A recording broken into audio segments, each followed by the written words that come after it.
In a forgotten village lived an old clockmaker named Eli who never spoke much, only worked silently with his wooden clocks. Eli's clocks were magical. They never ticked loudly but whispered softly as if warning time was more fragile than we think. Villagers often visited for repairs, but none stayed long. Eli always asked, "How are you spending your time, truly?" One day, a boy named Kian entered Eli's shop, careless and full of jokes. "Time? I've got plenty of it." Eli stared quietly, then handed him a black clock. "Take it.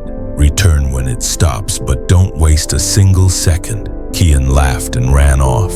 Days became weeks, weeks became years. He danced, played, wandered. Time felt endless, joyfully wasted. One morning, the clock stopped. Silence. Kian stared in horror, its light gone, gears lifeless. A cold wind whispered regretfully. He ran to Eli's shop, empty, abandoned, no clocks. Just a letter on the door that read, "Time only listens once." Inside the letter was a mirror. Below it, Eli's words, "Look closely. The thief of your time is always you." Tears streamed down Kian's face. "I wasted it all," he whispered, "but time, once lost, never returns, not even for tears." Kian wandered to the village square. Everything had changed. Children he knew had grown and no one remembered his name.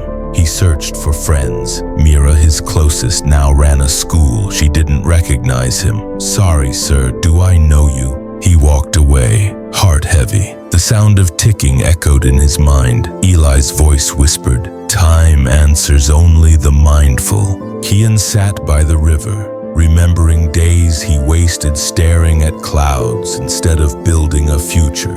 He cried out, "Give me one more chance," but time doesn't hear the voice of those who ignored it. Kian started carving clocks like Eli once did, each tick reminding him of the seconds he could never retrieve. Years passed. His clocks were beautiful but different. They didn't keep time, they whispered lost moments into the night. One day a boy entered his shop, carefree and loud. "Time? I've got forever," he said, grinning. Kian handed him a black clock. "Come back when it stops," he said. The cycle had begun again. As the boy left, Kian whispered, "May you learn before it's too late," and returned to carving in silence. Kian carved one last clock, a masterpiece of time. Inside it, he placed a message: "Use every tick to become better." That night, Eli appeared in Kian's dream, smiling. "You've understood. Time was never the enemy, it was always your mirror."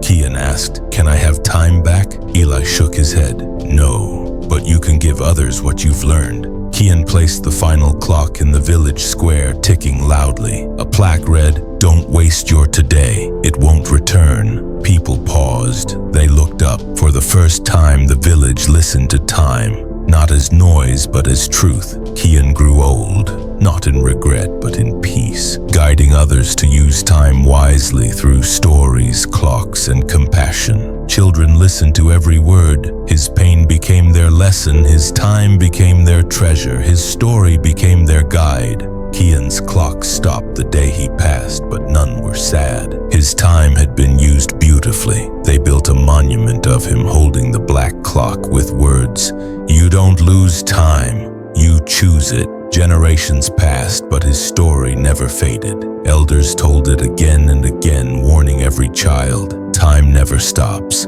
The boy who once wasted time became the man who taught the world not to.